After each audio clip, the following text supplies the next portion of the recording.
안녕하세요 시청자 여러분, 하루 247 탐험입니다. 여러분은 혹시 이런 말을 들어보신 적 있나요? 한국에서 대통령이 되면 감옥에 간다. 마치 도시 괴담처럼 들릴지도 모르지만 실제로 한국 현대사에는 놀라울 정도로 많은 전직 대통령들이 임기를 마친 후 법정에 서거나 구속되는 일이 반복되고 있습니다. 단순한 우연일까요? 아니면 이 나라 정치 구조 속에 뿌리 깊은 문제들이 숨어 있는 걸까요? 오늘 하루 247 탐험은 한국 대통령의 저주라고 불리는 이 기묘한 역사적 흐름을 깊이 있게 파헤쳐 보려 합니다. 군부 독재부터 민주화 이후의 시대, 그리고 가장 최근의 사례까지 왜 한국의 대통령들은 하나같이 끝이 좋지 않았을까요? 정의의 실현인가? 정치 보복인가? 그 해답을 함께 찾아보시죠.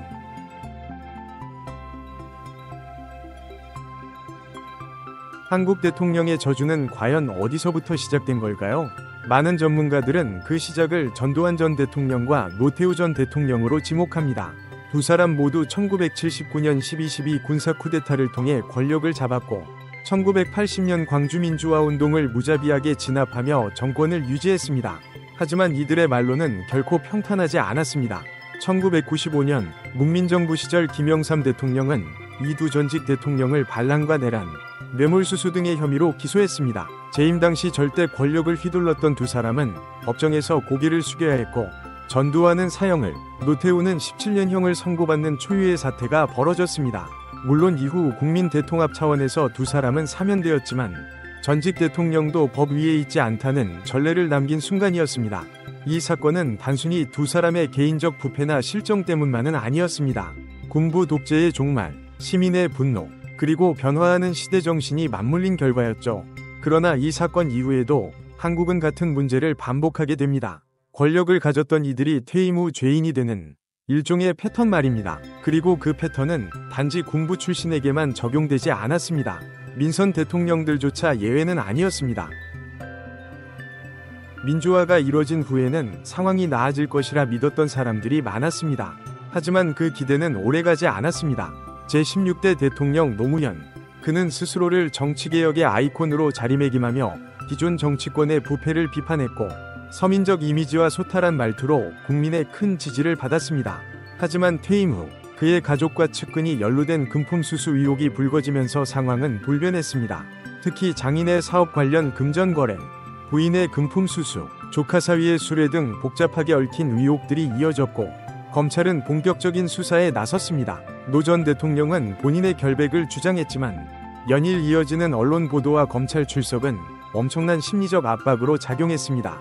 2009년 5월 23일 그는 경남 봉하마을 사저 인근 부엉이 바위에서 투신해 생을 마감했습니다. 너무 많은 사람에게 빚을 졌다 는 유서를 남긴 채 떠난 그의 죽음은 국민을 큰 충격과 슬픔에 빠뜨렸습니다. 수사는 즉시 중단되었고 많은 국민들은 그를 정치적 희생자로 기억하기 시작했습니다. 노무현 전 대통령의 비극은 단순한 개인의 몰락이 아니라 한국 정치와 사법 시스템의 구조적 한계를 고스란히 드러낸 사건이었습니다. 대통령이 되기 전엔 정의를 외쳤고 대통령이 된 뒤에는 기득권에 맞섰으며 퇴임 후엔 권력의 칼날 앞에 쓰러졌던 그의 삶은 대통령의 저주라는 단어에 깊이를 더해 주었습니다.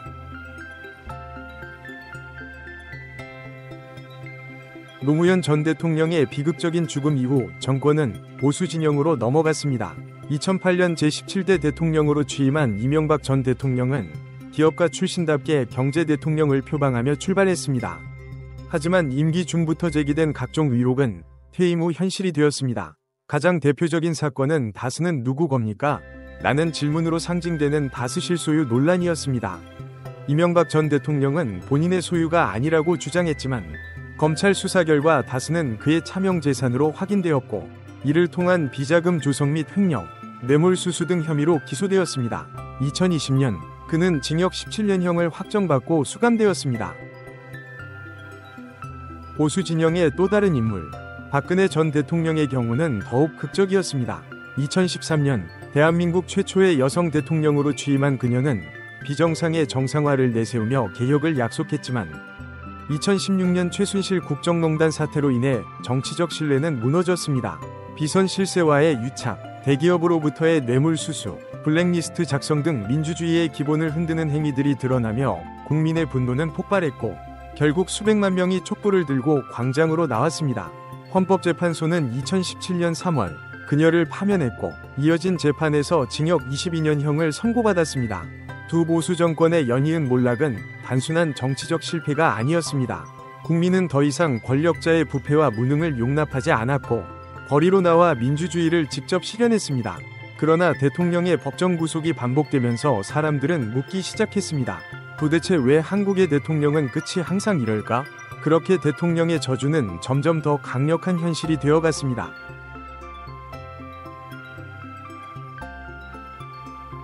2017년 수백만 명의 시민들이 촛불을 들고 광장에 모여 박근혜 정권을 무너뜨린 이후 한국 사회에는 이제는 달라질 것이다라는 기대가 퍼졌습니다. 그 중심에 선 인물이 바로 문재인 전 대통령이었습니다. 인권 변호사 출신의 그는 공정과 정의를 핵심 슬로건으로 내세웠고 많은 국민들이 그를 깨끗한 대통령으로 기억했습니다. 그러나 퇴임 이후 그 역시 수사선상에 오르게 됩니다. 핵심은 바로 사위 특혜 채용 의혹입니다. 검찰은 문 전 대통령의 사위가 자격과 무관하게 저비용 항공사 이스타항공의 임원으로 채용되었고 이 채용이 당시 여당 인사의 정치적 입지 강화와 맞물려 있었다고 판단했습니다. 게다가 이 과정에서 수억 원대의 급여와 혜택이 제공되었고 이를 간접적인 뇌물로 간주한 검찰은 2025년 4월 문 전 대통령을 공식 기소하기에 이릅니다. 여권은 강하게 반발하며 정치적 보복이라고 주장했지만 도덕성을 정치적 무기로 삼았던 그의 이미지에는 큰 상처가 남게 되었습니다. 더 충격적인 사건은 윤석열 전 대통령의 사례입니다. 검사 출신으로 법과 원칙을 강조하며 대통령에 오른 그는 오히려 헌정사상 초유의 사태로 기록될 사건의 주인공이 됩니다. 2024년 12월 전국적인 시위가 벌어지는 와중에 그는 국가안보 위기를 이유로 전격적으로 계엄령을 선포합니다. 그러나 이 조치는 국민과 정치권의 격렬한 반발을 불러일으켰고 국회는 즉각 그를 탄핵합니다. 2025년 4월 헌법재판소는 탄핵안을 인용하고 윤 전 대통령은 자리에서 물러난 데 이어 내란 선동 혐의로 기소됩니다. 이는 한국 현대 정치사에서 전례 없는 사건으로 한때 법치주의의 상징이었던 인물이 법의 심판대에 서는 아이러니를 연출했습니다.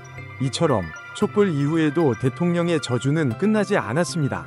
도덕성, 개혁, 법과 원칙을 내세운 이들조차 권력의 무게 앞에서 흔들렸고 대한민국의 대통령직은 여전히 영광보다는 위험으로 가득 차 있는 자리가 되고 말았습니다. 이쯤 되면 누구나 이런 질문을 하게 됩니다. 왜 한국에서는 대통령이 퇴임 후마다 법정에 서는 걸까? 단순히 개인의 부패나 실수만으로는 설명되지 않는 이 반복적인 흐름 속에는 대한민국 정치 시스템의 구조적 문제가 자리하고 있습니다. 그 중심에는 제왕적 대통령제라는 고질적인 시스템이 있습니다. 한국은 대통령 1인이 행정부를 통솔하고 인사권과 예산권, 심지어 외교 안보에까지 막강한 권한을 행사하는 구조를 가지고 있습니다. 이러한 막강한 권력은 결국 오만을 낳고 권력 남용의 유혹으로 이어지기 쉽습니다. 또한 한국의 정치는 극심한 대립 구도를 띠고 있습니다. 여야가 뚜렷하게 나뉘어 있는 상황에서 정권이 바뀌면 이전 정권에 대한 수사는 마치 숙명처럼 따라옵니다. 이른바 적폐청산이라는 이름 아래 진행되는 정치 보복성 수사가 반복되면서 정권 교체는 곧 법적 보복의 신호탄이 되는 구조가 굳어졌습니다. 검찰의 강력한 수사 권한 또한 중요한 요인 중 하나입니다. 한국 검찰은 수사와 기소를 동시에 수행하는 막강한 권한을 갖고 있으며 대통령의 위중에 따라 정치적 도구로 활용되기도 쉽습니다. 역설적으로 검찰 출신 대통령이었던 윤석열조차 검찰의 칼날을 피하지 못했다는 점은 이 제도의 아이러니를 보여줍니다. 문화적 측면에서도 지도자에 대한 도덕적 기대치가 지나치게 높다는 분석도 존재합니다. 국민은 대통령에게 절대적 청렴함을 요구하지만 동시에 정치는 타협과 거래의 영역이기도 합니다. 이 괴리 속에서 대통령은 늘 이상과 현실 사이에서 줄타기를 해야 하고 그 줄에서 떨어지는 순간 냉정한 심판을 받게 됩니다. 결국 대통령이라는 자리는 단순한 행정 책임자가 아니라 국민의 분노와 기대, 정치적 투쟁의 한복판에 놓인 위험한 자리라는 현실이 대통령의 저주를 반복시키고 있는 것입니다.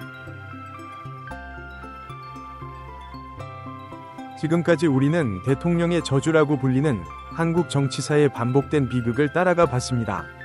군부 독재 시대의 종말에서 시작해 민주화 시대의 이상과 현실, 보수와 진보 정권의 연속된 몰락, 그리고 촛불 이후까지 대통령이라는 자리는 마치 성공의 상징처럼 보이지만 그 끝은 늘 사법적 심판 또는 비극으로 귀결되곤 했습니다. 그렇다면 이 반복된 운명을 우리는 어떻게 해석해야 할까요?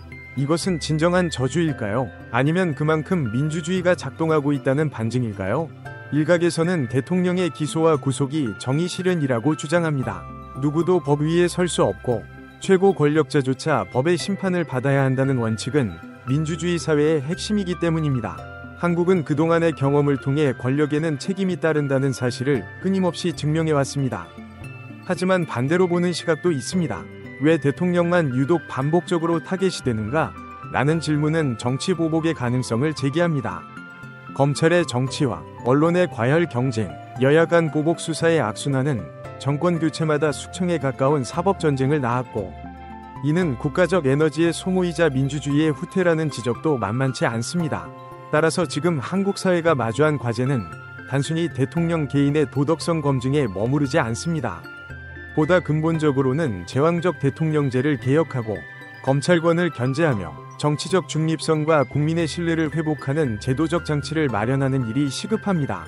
이제는 묻고 싶습니다. 우리는 대통령이 감옥 가는 나라가 아니라 대통령이 국민과 함께 미래를 그리는 나라를 원하지 않나요? 대통령의 저주라는 오명에서 벗어나기 위한 진짜 변화는 바로 지금부터 시작되어야 할지도 모릅니다. 지금까지 하루 247탐험과 함께 한국 대통령의 저주, 그 반복되는 역사 속 진실을 추적해봤습니다. 여러분은 이 현상을 어떻게 보시나요? 권력에 대한 정의로운 심판일까요? 아니면 끝없이 반복되는 정치 보복일까요? 댓글로 여러분의 생각을 남겨주시고 더 많은 역사와 사회 속 숨겨진 이야기들을 함께 탐험하고 싶다면 구독과 좋아요, 알림 설정도 꼭 부탁드립니다. 하루 247탐험은 다음 이야기로 또 찾아뵙겠습니다. 감사합니다.